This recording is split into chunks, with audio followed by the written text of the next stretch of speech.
قد أفلح المؤمنون. أعوذ بالله من الشيطان الرجيم. بسم الله الرحمن الرحيم. وصلى الله على محمد وآله الطيبين الطاهرين. اللهم صل على محمد وآل Muhammad. Respected Muslim brothers and sisters, Assalamu alaikum wa rahmatullahi wa barakatuh. Today we are going to be discussing the martyrdom as well as the burial of Imam al-Hasan al-Mujtaba, salamullahi alayh. So before we begin, just a short introduction as we always do so you understand what exactly we're going to be breaking down. In this lecture, I am not going to be going over narrations about Imam al-Hasan's life because those narrations are honestly really cool, really awesome. They deserve their own video. We've already done a video on the bio of Imam al-Hasan, a much shorter sort of classical khutbah. But inshallah, I'll do a separate video going over just some of his merits, especially focusing on those, like that period where he was in Medina. Because a lot of people, they ask this question, and it's something that comes up a lot, is why don't we have a lot of narrations about Imam al-Hasan's imamah? And the thing is, we do. We absolutely do. It's just most of our khutbah don't really want to do the research into them, or they rely on much, much later sources. And so what we're going to do, inshallah, we're going to do a separate event covering some of the merits of Imam al-Hasan salamullah alayh, as well as his life as an imam in Medina. But today what we're going to be covering is his assassination. We're going to be covering the events leading up to his demise, salamullah alayh, as well as his burial. That being said, let us go ahead and get started. As many of you may know, Imam al-Hasan al-Mujtaba, salamullah alayh, when his father Amir al-Mu'mineen alayhi salam was martyred, he became the imam. And so he also inherited the, he inherited the imamah, he inherited his father's weapons, he inherited all the relics of the Holy Prophet sallallahu alaihi wasallam. And then the other thing that we find interesting is that Imam Ali did not make his son the crown prince. He did not do what Muawiyah la'anahullah did with Yazid, where he made the people pledge allegiance to him before he died, and he threatened anyone who refused to pledge allegiance. Imam Ali salamullah alayhi, when he passed away, Imam al-Hasan alayhi salam delivered a eulogy for his father, and the people willingly gave him bay'ah.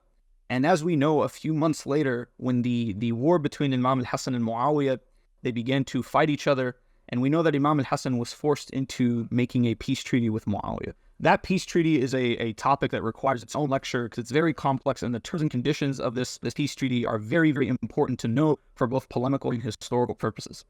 However, what we will be covering today is one of the terms of this peace treaty, really, really quickly. One of the terms and conditions of this peace treaty was that Imam al-Hasan salamullah alayh, when he was fighting Muawiyah actually began sending the Imam letters first. He is the one who brought up the idea of a peace treaty, of a negotiation in order to avoid conflict. And so one of the things that Muawiyah promised Imam al-Hasan al-Mujtaba salamullah alayh, as we read in Ansab al-Ashraf by al-Baladri in volume 3, page 285 to 286, he promised Imam al-Hasan, the first thing he promised him was that you will be the ruler after me. That I will rule, that you will make peace with me and we will end this conflict, but I will give you the Khilafah back. Because as we know, Imam al-Hasan was much younger than Muawiyah. And so this is one of the first things that Muawiyah promised Imam al-Hasan salamullah alayh. And then Imam al-Hasan obviously added his own rules and conditions. And one of the rules that Imam al-Hasan added was that Muawiyah does not appoint a successor. Some of the sources that the Mukhalifin cite, they replace this rule that after Muawiyah will be al-Hasan, they replace it with there's going to be a shura. And from what I see, because we see that Baladri and Ansab al-Ashraf, he copies this letter directly from Muawiyah himself. He takes it from the primary source. We believe that it is more authentic that the condition was that al-Hasan salamullah alayhi would be given the Khilafah back. Ibn Abd al-Barr also recorded in al-Isti'ab, in his famous biographical dictionary, page 181, and I'm using the one-volume version, he says, ولا خلاف بين العلماء أن الحسن إنما سلم الخلافة لمعاوية حياته لا غير ثم تكون له من بعده. So Ibn Abd al-Barr goes so far as to say, لا خلاف بين العلماء, there is no disagreement among the scholars that this was the agreement, that the Khilafah is only for Muawiyah as long as he lives, that he would not be able to pass it on to anyone, he would not be able to establish a dynasty. Ibn Hajar also quotes something very interesting. He quotes something that he calls authentic because, some of us, wrongfully, I would say, when it comes to history, we want a sahih chain. We got the most authentic chain possible. So Ibn Hajar records the following in Fath al-Bari, when he's going over Kitab al-Fitan, one of the ahadiths that Bukhari has in Kitab al-Fitan, and this is volume 23, I believe. He quotes the following report. He says, وَذَكَرَ مُحَمَّد بن قدامة في كتاب الخوارج بسند قوي إلى أبي نضرة أنه سمع الحسن بن علي يقول في خطبة عند معاوية إني اشترطت على معاوية لنفسي الخلافة بعده. So Ibn Hajar affirms that there is a report, and I couldn't find the primary source, I believe this may be a lost book, that the Khilafah would return to Imam al-Hasan after Muawiyah's death. This term of the peace treaty is the only one we're going to be going over because it's the only one that's relevant to our lecture today regarding Imam al-Hasan's martyrdom. So as we know, Muawiyah had no intention of abiding by any of the peace conditions that Imam al-Hasan and him had agreed upon. And we know this because when we look back at the books of history, anyone who has studied the terms and conditions in detail will see that Muawiyah broke every single one of them. He did not abide by a single one. And so, and of course we know this is something to be expected from a munafiq. Imam al-Hasan salamullah alayhi, when he, made the treaty, Imam al-Hasan did this, we know, to expose the hypocrisy of Muawiyah, as well as to do his best to protect his Shia and to preserve Islam to the best of his ability, salamullah alayhi. But in any case, Muawiyah is a king, and whether they be in China, whether they be in India, whether they be in medieval Europe, whether they be in Africa, whether they be in later on in the Islamic world, all kings have one thing on their mind, and that is that they consider their mulk, their kingdom, to be their personal property, and they wish to do with it as they please. And one of the things that all kings like to do is they like to pass on their personal belongings to their children. They want to pass it on to their family. And so Muawiyah was no different. Muawiyah wanted the Khilafah to go to his son Yazid, la'natullahi alayh. Obviously, you cannot do that as long as al-Hasan is alive, because al-Hasan commands a lot of respect and he commands a lot of love. When we read about the biography of Imam al-Hasan, we read about his life in Medina, we see that people had a great reverence for Imam al-Hasan al-Mujtaba, that he was very beloved, that the only real people who took issue with him were the Shia of Muawiyah, these pro-Uthmanis, these pro-Umayyad figures. Everyone else loved Imam al-Hasan. Everyone else held him in high regard. He was universally loved by the Muslims, the exception of the Nawasib. Muawiyah wanted his son to succeed him, and he saw that so long as al-Hasan was alive, he could not do this. So he turned to the one thing that would always solve his problems when it came to an adversary that he could not kill outright, and that was poison. So we know that Muawiyah, some of his famous victims include Malik al-Ashtar. We know that he poisoned his own general, Abdurrahman ibn Khalid ibn al-Walid. Muawiyah was a big fan of poison. He loved to use poison to assassinate his enemies. And he has the famous quote, Lillahi jundun min asal, God has soldiers in honey, because he would often use honey to poison his enemies. When it comes to Imam al-Hasan's martyrdom, we have a few sources that prove to us that it is Muawiyah that was behind this. The first source we're going to show you is al-Mu'jam al-Kabir by al-Tabarani. Mu'jam al-Kabir by al-Tabarani says that Sa'd ibn Abi Waqqas is narrated by Abu Bakr ibn Hafs that Sa'd ibn Abi Waqqas and al-Hasan ibn Ali both died in the time of Muawiyah, and there's this line, فَيَرَوْنَ أَنَّهُ سَمَّ. And they believe that he is the one who poisoned them. And this chain of transmission to Abu Bakr ibn Hafs is reliable. The next source that I would like to show you is Maqatil al-Talibiyin by Abu al-Faraj al-Isfahani. Maqatil al-Talibiyin, he quotes a very, very similar report from Abu Bakr ibn Hafs. He narrates the exact same thing. He says that they died during the time of Muawiyah, and it is very well known and believed by the people of that time that it was Muawiyah who was behind this assassination. We also read in Al-Kafi by Thiqatul Islam Kulayni rahmatullahi alayhi wa anwarullah qabra. He narrates in volume 1, in his chapter on the life of Imam al-Hasan, in the historical chapters, in chapter 115, hadith number 3, he goes on to explain that the person who Muawiyah did this through was Ja'da bint al-Ash'ath ibn Qais al-Kindiyah. She poisoned not only Imam al-Hasan, but she poisoned one of his servants. And while the servant survived, Imam al-Hasan unfortunately did not. He succumbed to the effects. This brings up the question, why would Imam al-Hasan's wife poison him? What could she have hoped to gain? So the first thing we're going to say before we even dive into this is that this woman comes from an accursed family. And I don't have these reports on hand, but we have a hadith from our Imams, alayhim as-salam, which indicate that this family, the family of al-Ash'ath ibn Qais, they're all cursed. Al-Ash'ath and his sons, 2 of his sons fought against Imam al-Hussein. One of them fought against Muslim ibn Aqil in Kufa. He famously went to try to imprison him. And then the other one fought Imam al-Hussein at Karbala. And so we know that this family is very cursed. And the father is perhaps the worst one of all. The father, became an apostate. And then Abu Bakr freed him and married his sister to him. And then from this wonderful union from al-Ash'ath ibn Qais and his wife, the sister of Abu Bakr, we got the likes of Ja'da bint al-Ash'ath. For more information on Ja'da, you can go back and watch our video on the wives of Imam al-Hassan.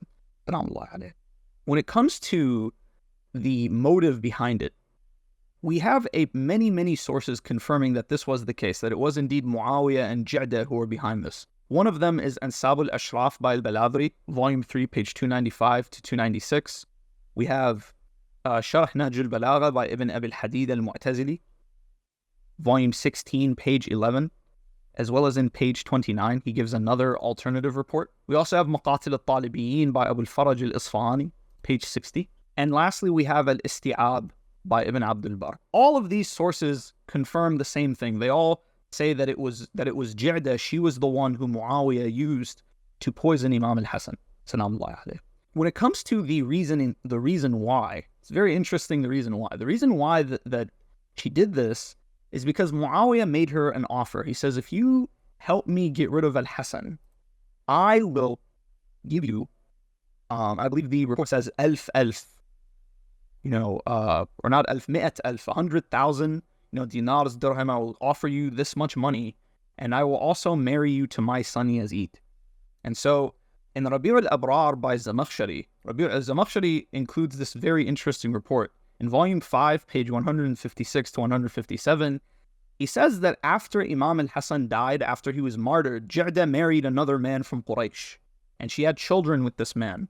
And so the people of Medina, the children of Medina, whenever they would play with this boy, they would mock him by calling him Yabna Musammimat al-Azwaj, son of the woman who poisons her spouse, or son of the husband poisoner. Eventually what we see, and we'll go over this with some of the other sources, is that when Imam al-Hassan al-Mujtaba alayhi salam, when he was martyred, when she contacted Muawiyah, it's like, I held up my end of the bargain, give me what you promised me. Muawiyah, la'inahullah, he gave her the money, but then he told her, as for me marrying you to Yazid, I will not do that because I want Yazid to live. Something very, very interesting. We see that even Muawiyah, with those people who carry out his horrible deeds, this is the sort of end that they meet.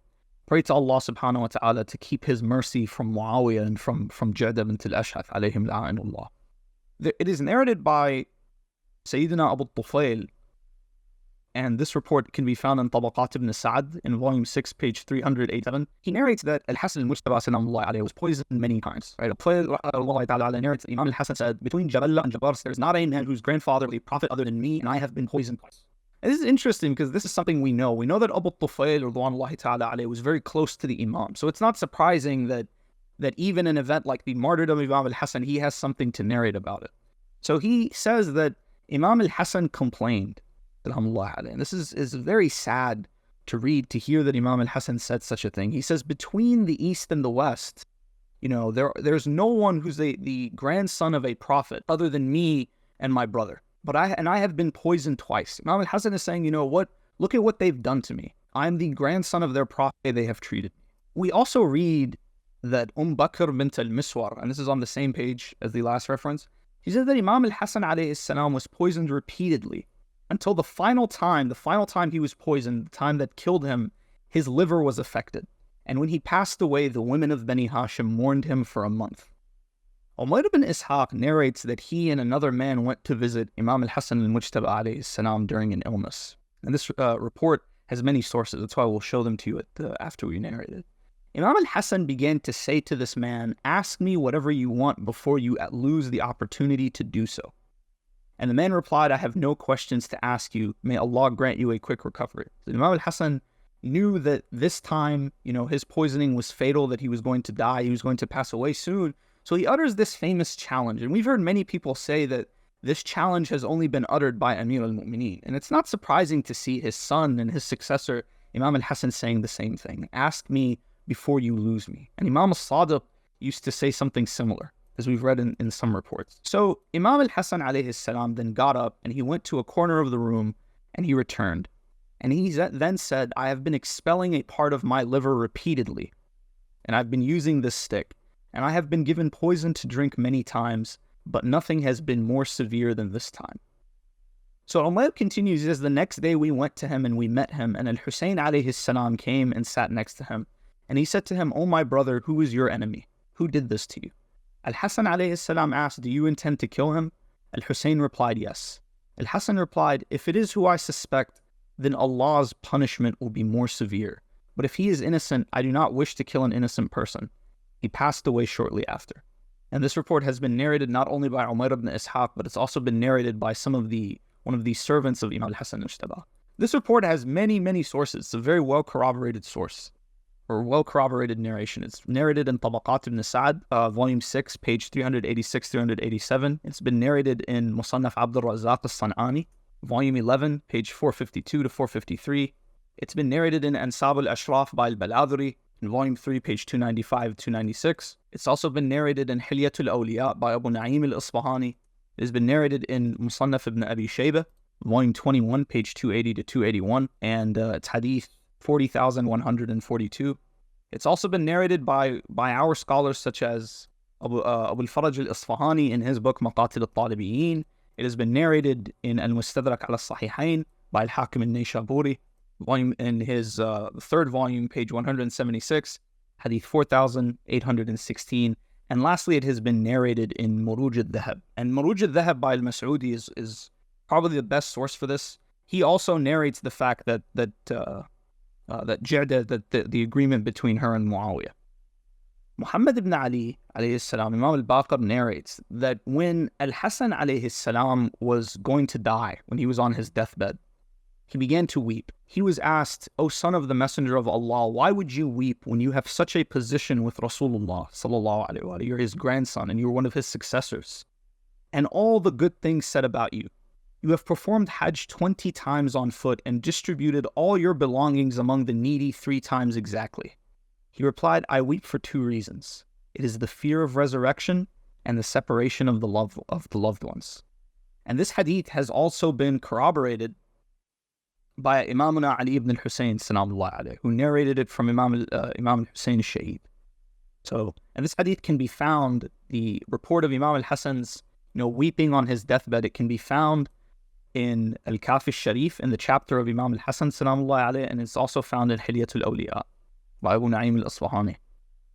Imam al-Hasan, sanamullah alayh, has been further mentioned. This is al-Mas'udi's report in his book, Muruj al-Dhahab. He says that Imam al-Hasan, one of the things he said when he was dying, he said, his drink has come close and his wish has been fulfilled. By Allah, he did not fulfill his promise, nor did he speak the truth in what he said. And this is obviously a reference to Muawiyah, la'natullahi alayh.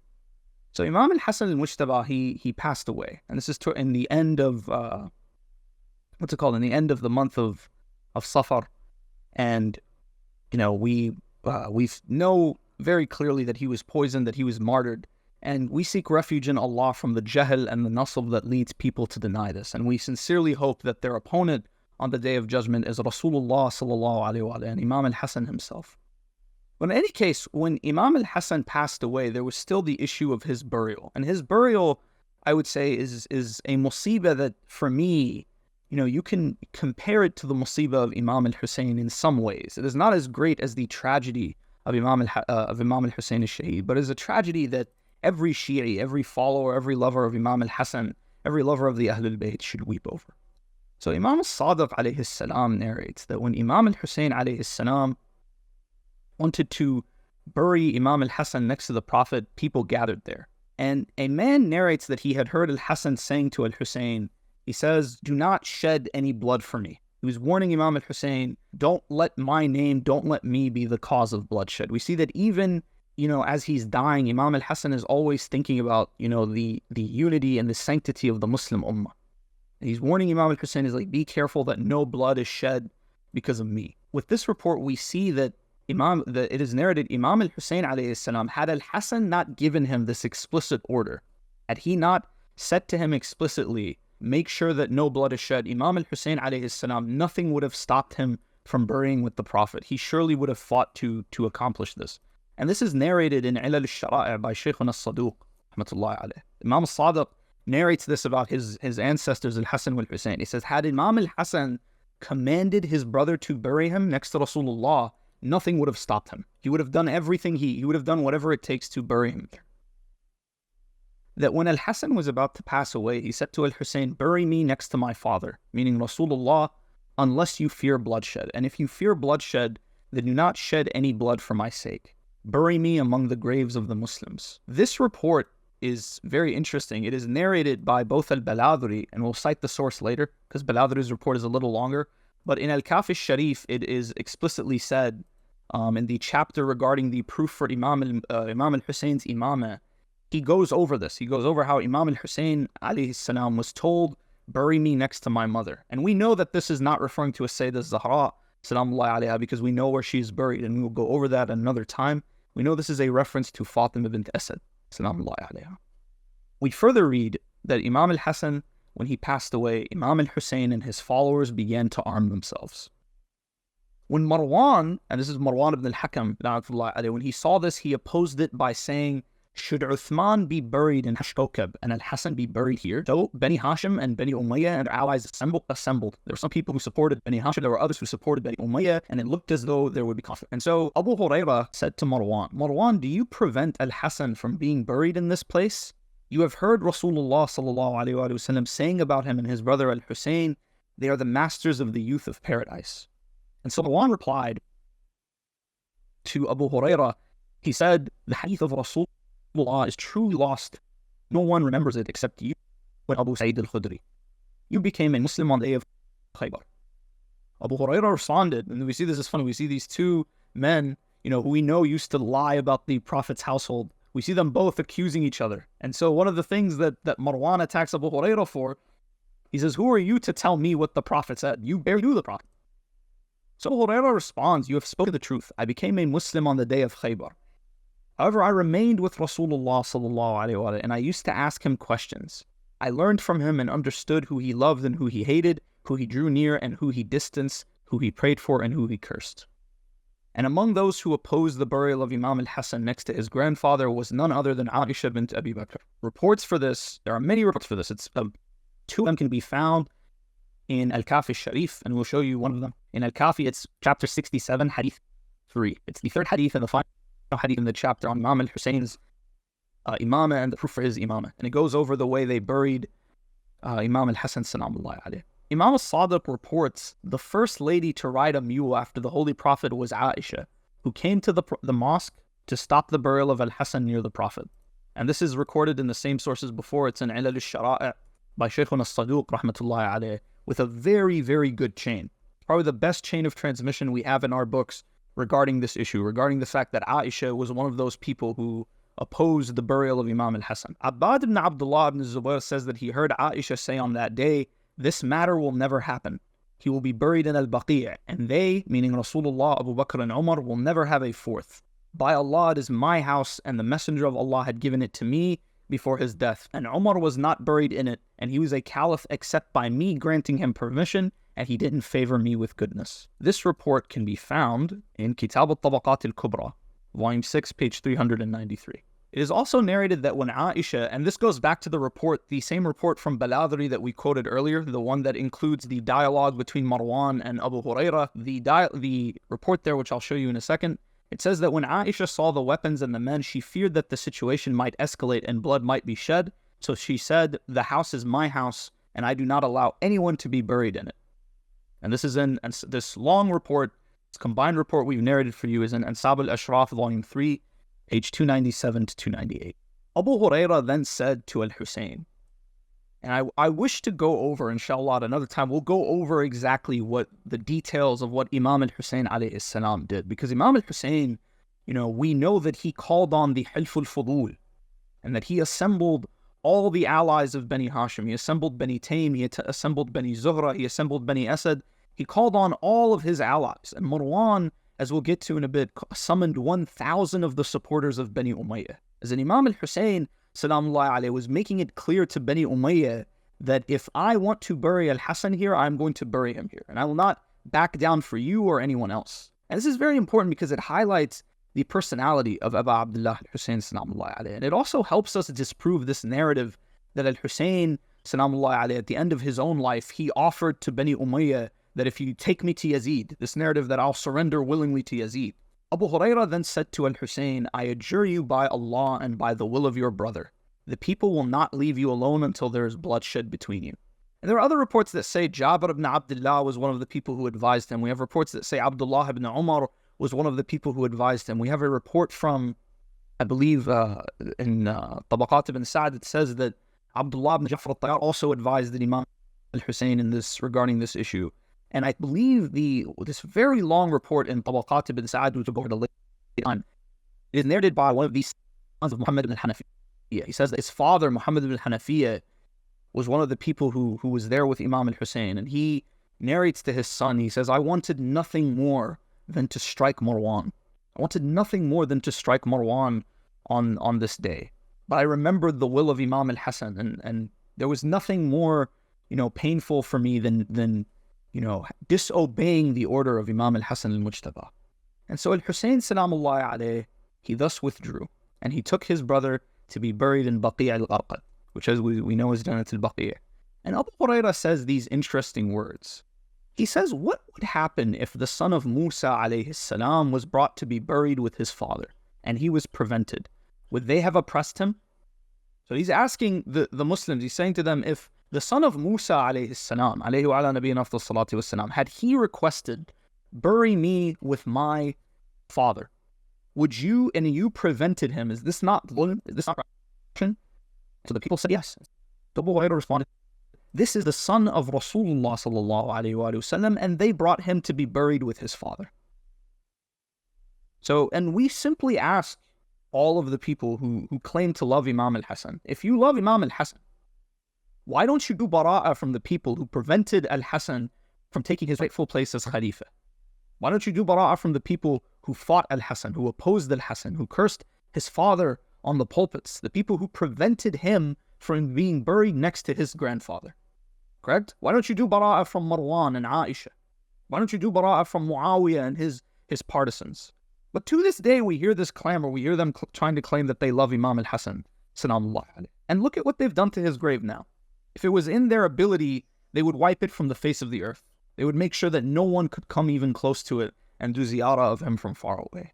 This report that we have just narrated to you, the hadith of Abu Hurairah, it can be found in Tabaqat ibn Sa'd, volume 6, page 387 to page 388. It's further narrated that when al-Hussein alayhi salam took the body of his brother to al-Baqi', Bani Hashim wanted al-Hussein to pray over him. But al-Hussein, salamullahi alayhi, allowed Sa'id ibn al-As, who is the governor of Medina, to lead the funeral prayer. And this is recorded in Tabaqat ibn Sa'd, and he gives a few different reports for it in page 390 and then page 392 to 393. It says that Imam al-Hussein basically said to Sa'id ibn al-As, if it wasn't a sunnah, I would not allow you to do it. But you are the governor, you must pray over him. A lot of people ask, they say, wait a minute, isn't the imam, the succeeding imam, supposed to pray over the previous imam? And we say, yes, this is correct. In Al-Kafi al-Sharif we read, and this is the hadiths for the proofs of Imam al-Hussein's imamah, that what Imam al-Hussein did is he took his brother's body to the place where Rasulullah used to pray over the dead before taking them to the graveyard. And so that is where he prayed over him. So Imam al-Hussein alayhi salam had already prayed over his brother's body. I wish to go over some of the reactions to Imam al-Mujtaba's death. So it is narrated that Muhammad ibn Hannafiyah, radwanullahi ta'ala alayhi, used to go to the grave of al-Hassan ibn Ali, and he used to recite the following. He used to say, Salam upon you, O son of Amir al-Mu'mineen, and son of the first Muslim. How can you be anything other than this? For you are the son of the Prophet of guidance. You are the most devoted to piety, and you are one of the 5 Ashab al-Kisa. You were fed by the hands of mercy, and you were raised in the lap of Islam, and you were nursed from the bosom of faith. You were blessed when you were alive, and you are blessed after your death, except that our souls are miserable in being separated from you. However, we do not have any doubts that you are alive. May Allah's mercy be upon you. And then he would look at Abu Abdullah al-Hussein alayhi salam, and he would say, O Abu Abdullah, may the salam be upon Abu Muhammad al-Hassan al-Mujtaba. And this report has been transmitted in both our books as well as the books of our opponents. The dua that Muhammad ibn Hannafiyah used to recite at his brother's grave. It's been narrated in Hassan al-Mujtaba. And this report has been transmitted in both our books as well as the books of our opponents. The dua that Muhammad ibn al-Hannafiyah used to recite at his brother's grave. It's been narrated in Kaml al-Ziyarat by Shaykhuna ibn Qawlaway. It's been narrated in Tahdhib al-Ahkam by Shaykhuna al-Tusi, rahmatullah alayh. It's been in his chapter of Kitab al-Mazar, chapter 13, hadith 85, and similar reports can be found in Tarikh Dimashq by Ibn Asakir and Tarikh al-Yaqubi. So that is the reaction of Muhammad ibn al-Hannafiyah, wallahi ta'ala. And I wish to go over an interesting parallel, the reactions of Muawiyah and Ibn Abbas to the death of Imam al-Hassan.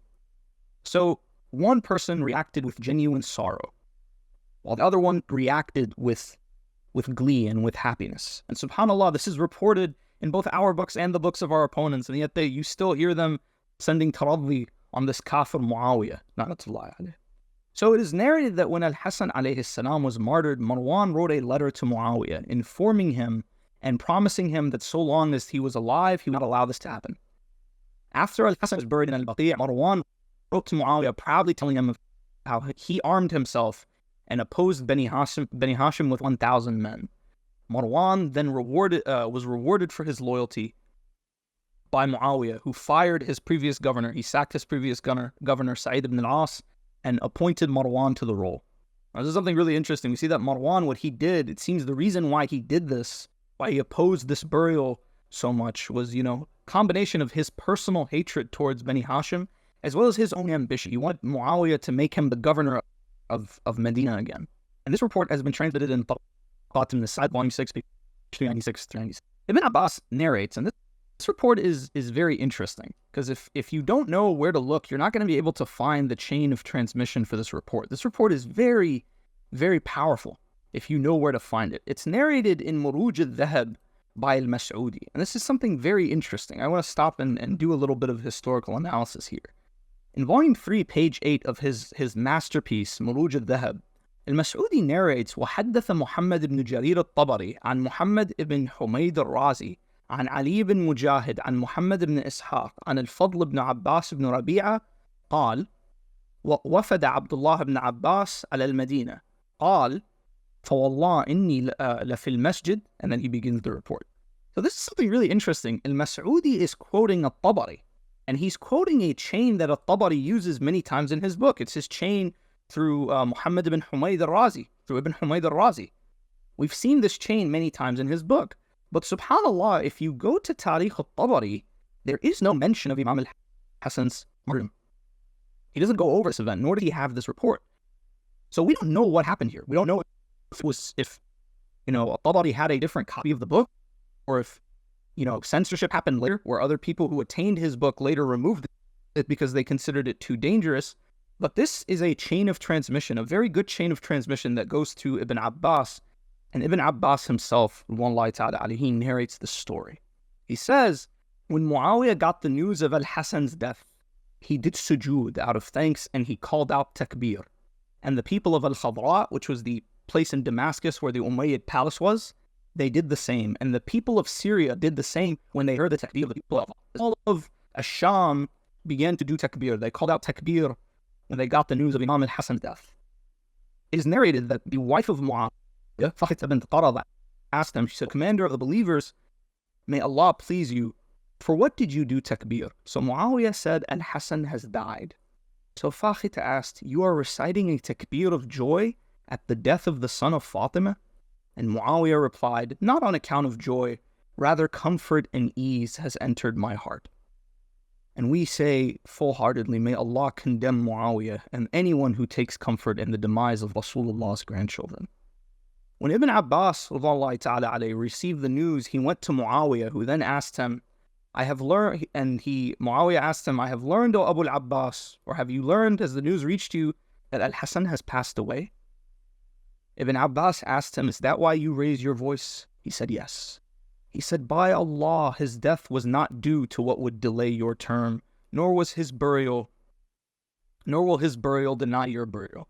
And if it affects us before him, and if it has been afflicted on us before him, the master of the messengers, the leader of the pious, the messenger of the Lord of the world, and then after him, the master of the successors, Allah has repaired that calamity and removed that difficulty. As Ibn Abbas is telling Muawiyah, He says, if you're mocking us for the loss of Imam al-Hassan, then know that Imam al-Hassan's death will not lengthen your life, nor will the burial of his body block your body from being buried one day. And if you wish to mock us for the loss of Imam al-Hassan, then we've lost someone greater than al-Hassan. We lost Rasulullah, sallallahu alayhi wa sallam. And we lost, after Rasulullah, we lost Amir al-Mu'mineen. And so Muawiyah was taken aback by this answer. He said, woe to you, Ibn Abbas, you do not speak except that you are justified. She's saying, no matter what I say to you, you always have a response ready for me. So this report has been transmitted in Muruj al-Dhahab by al-Mas'udi, as well as by many other famous historians, such as al-Zamakhshari in his Rabi' al-Abrar, in volume 5, page 157, and Ibn Abd Rabbah in his book al-Aqd al-Farid, volume 5, page 110. All of them record Muawiyah's joyous reaction to the martyrdom of Imam al-Hassan in Mujtaba. We also have some hadith sources, some narrations from the books of hadith that highlight Muawiyah's happiness and Ibn Abbas's sorrow. So Amr ibn Maymun narrated from his father that when Muawiyah came to announce the death of al-Hassan ibn Ali, Ibn Abbas sought permission to meet Muawiyah. So Ibn Abbas by this point was old, he had lost his eyesight. So he said to his guide, if you take me to Muawiyah, don't bring me too close, for Muawiyah mocks me.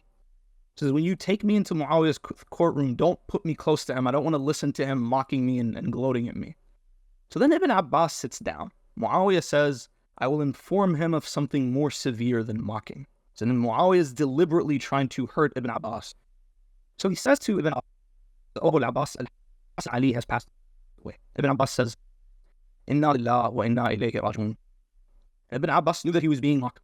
So he said, by Allah, O Muawiyah, your grave will not be sealed, and you will not remain long after him. We have endured a greater loss than him, but Allah has consoled us after him.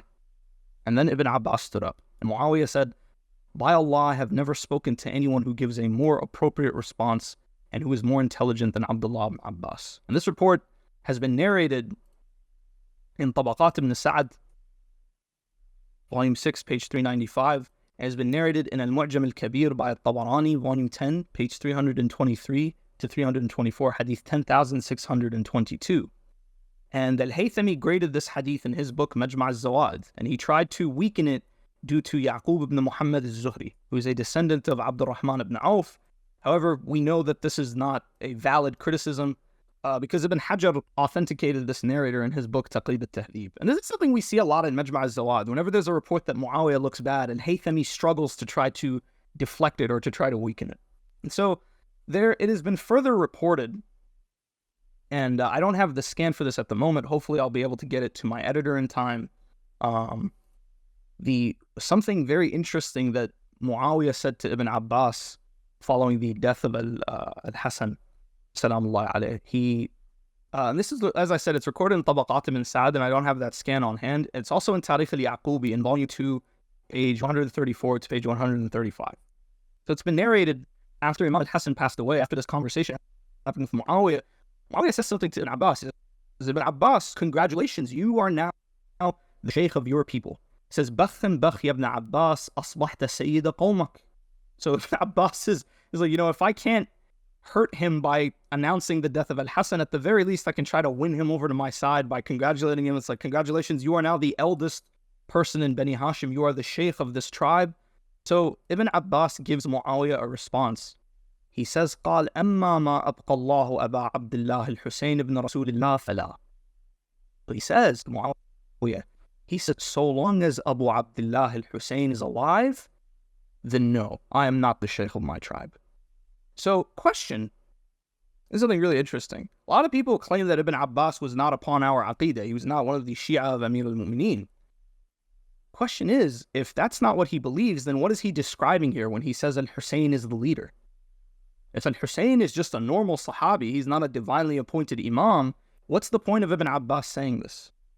So this is something we would leave people to ponder upon. Both the people who claim that, subhanAllah, we have people from the Mukhalifeen and from the Khassa who have begun attacking Ibn Abbas and casting doubt on his Aqidah. This report of his reaction to Imam al-Hassan's death, me personally, I don't think I can attack a man who spoke this way about Imam al-Hassan and Imam al-Hussein, who loved Imam al-Hassan with Hussein to this level, and who declares that he is not the Shaykh of the tribe so long as Imam al-Hassan al-Mujtaba is alive. There is one more report that I wish to go over regarding Muawiyah's reaction to Imam al-Hassan's death. And this one is also very interesting. It is narrated that Khalid ibn Ma'dan, Khalid ibn Ma'dan narrates this report. He reports that a man by the name of Muqdam ibn Ma'ad Karib or Ma'ad Yakrib, so the Yemeni tribe, sometimes I have trouble pronouncing the name, and a man from Bani Asad came to Muawiyah. So Muawiyah said to al-Muqdam, he said, do you know that al-Hasan ibn Ali has died? So al-Muqdam recited, Inna lillahi wa inna ilayhi raji'un. So Muawiyah asked him, do you think this is a calamity? And so al-Muqdam replied, why should I not consider it a calamity when it is in fact a fact that Rasulullah used to take him on his lap saying, this belongs to me and al-Hussein belongs to Ali. And so the man of Banu Asad said he was a live coal which Allah has extinguished. As in, this man agreed with Muawiyah that the death of al-Hasan salamullah alayhi was good news. So al-Muqdam became upset and he said, today I shall continue to make you angry and make you hear what you dislike. He said, Muawiyah, if I speak the truth, declare me true, and if I tell a lie, declare me false. He said, do so. He said, I adjure you by Allah, did you hear Rasulullah sallallahu alayhi wa forbidding us to use gold or to wear gold? He said, yes. He said, I adjure you by Allah, do you know that Rasulullah prohibited the wearing of silk? He said, yes. He said, I adjure you by Allah, do you know that the Messenger of Allah prohibited the wearing of the skins of beasts of prey and of riding on them? He said, yes. He says, I swear by Allah, I saw all of this in your house, O Muawiyah. And Muawiyah said, I know that I cannot be safe from you, O Muqdam. This report is very interesting. Because first of all, it's in Sunan Abi Dawood. We read this report in Kitab al-Sunan by Abi Dawood, which as we know is one of the big six, hadith 4131. And Abu Dawood tried to play a game of censorship here. The line that Muawiyah asked him, do you think it's a calamity? Abu Dawood erased Muawiyah's name and said a man asked him, do you think it is a calamity? And so the fact that this is Muawiyah is confirmed in one of these sharhs of this book, in al-Awn al-Ma'bud, or Awn al-Ma'bud ala Sharh Sunan Abi Dawood, in page 1883 to page 1884. The Muhaqqiq confirms, like, yeah, the man here was Muawiyah. Abu Dawood was trying to cover for Muawiyah because he wanted to hide Muawiyah's pleasure at the fact that Imam al-Hasan had been martyred. And the interesting thing is there is a uncensored version of the report narrated in Musnad Ahmad ibn Hanbal. Ahmad ibn Hanbal does not narrate the subsequent conversation that occurs where he calls out Muawiyah on all the haram things that he was doing in his house, but he narrates it and he confirms that it was indeed Muawiyah who asked, do you think it's a calamity that al-Hasan ibn Ali has been martyred or that al-Hasan ibn Ali has died? And and you know, subhanAllah, we say these things all the time. This is not to highlight, as you know, we're commemorating the martyrdom of Imam al-Hasan, salamullah alayhi. And part of the tragedy of Imam al-Hasan is just seeing that this zalim, this taghiyah, was in control of the ummah. And to this day, you have people who claim, I love both al-Hasan and I love, al-Hasan and Muawiyah.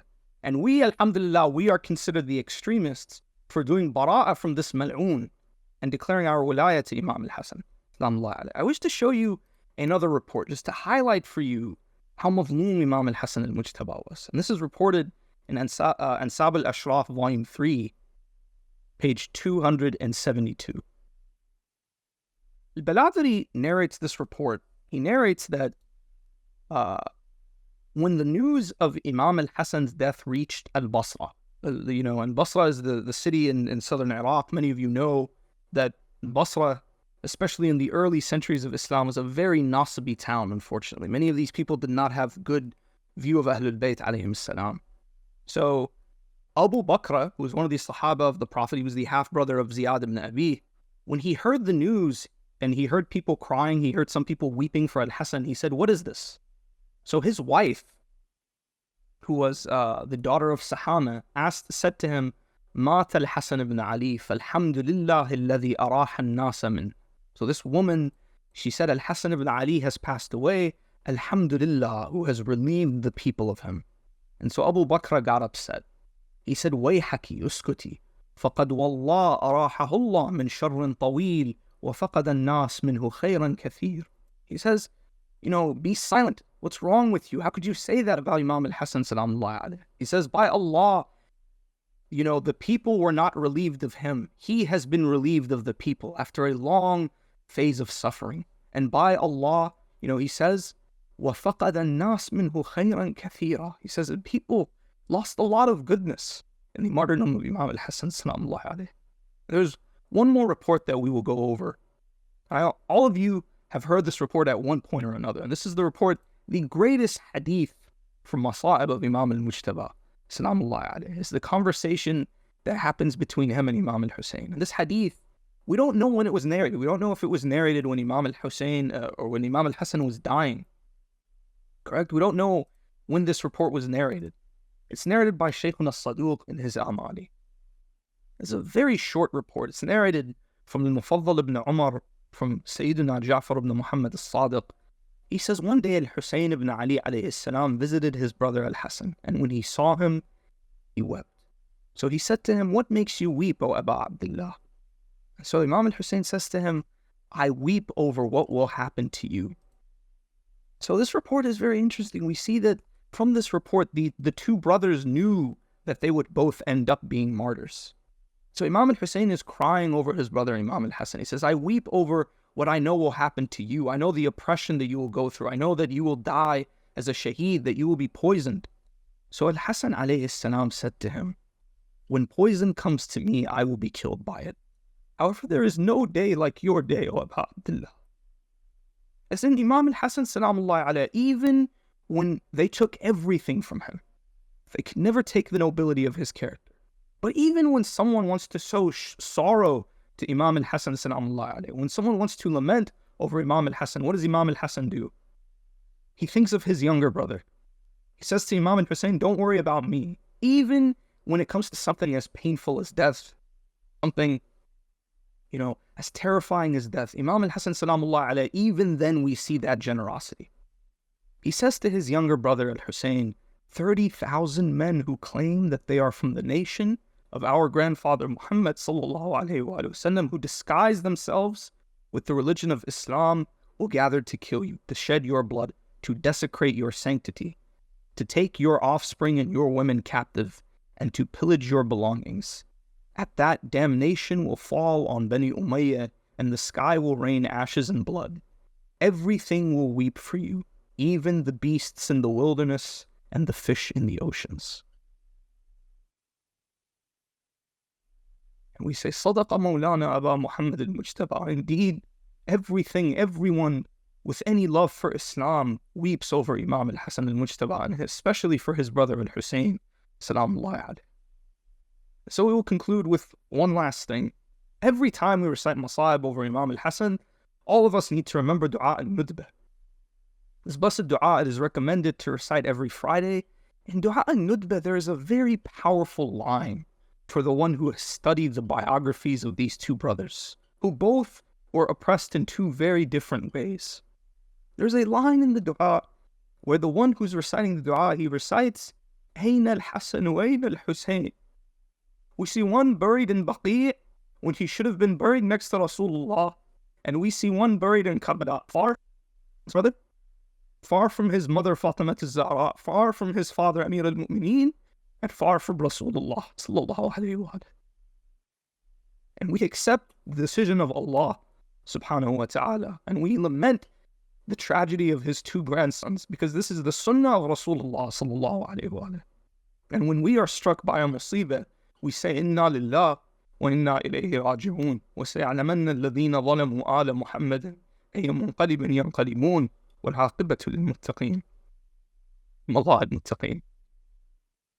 I ask all of the people listening to raise your hands in dua, and we ask Allah subhanahu wa ta'ala to keep us on the path of Muhammad wa al-Muhammad, to allow us to live up to the amazingly high standard set by Imam al-Hassan when it comes to his piety, his generosity, the nobility of his character, his selflessness, his righteousness, and his love for Islam. And we ask Allah subhanahu wa ta'ala to grant us the honor of visiting the grave of our master al-Hassan al-Mujtaba, to visit al-Baqi and to send our salams to him, as well as our other imams buried there, as well as all the righteous companions and the wives of Rasulullah and Amir al-Mu'mineen who are buried in al-Baqi. And we pray to Allah subhanahu wa ta'ala to hasten the time when one day we will be able to rebuild a grave, a shrine for Imam al-Hassan al-Mujtaba and al-Baqi. After everything he gave us He gave the Ummah of Muhammad sallallahu alayhi wa alayhi. That's the one thing we wish we could give back to him specifically.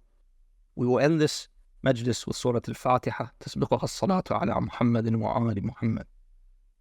اللهم